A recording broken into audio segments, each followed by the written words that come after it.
महत्त्वाची बातमी, महायुतीमध्ये लोकसभेच्या 6 जागांचा तिढा अद्याप कायम आहे। उत्तर मध्य मुंबईत उमेदवार कोण असेल, भाजपकडून अद्याप या संदर्भातला निर्णय झालेला नाहीये।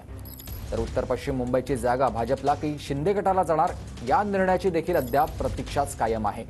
दक्षिण मुंबईची जागा मनसेला देणार की भाजप स्वतः लढणार आहे, या संदर्भात देखील स्पष्टोक्ती नाहीये।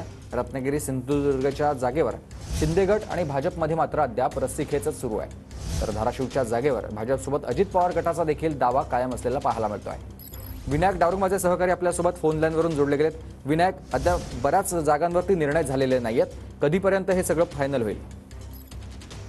सुमित, आपण जर पाहिलं तर महायुतीतला हा तिढा जो आहे तो कायम आहे। यामधल्या प्रमुख 6 जागा ज्या आहेत या 6 जागांचा तिढा अजूनही सुटलेला पाहायला मिळत नाहीये।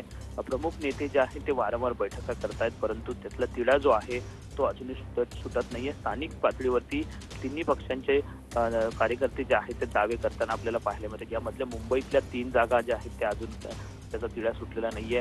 रत्नागिरी सिंधुदुर्गची जागा जी आहे ती अजूनही घोषणा त्याची झालेली दिसत नाहीये।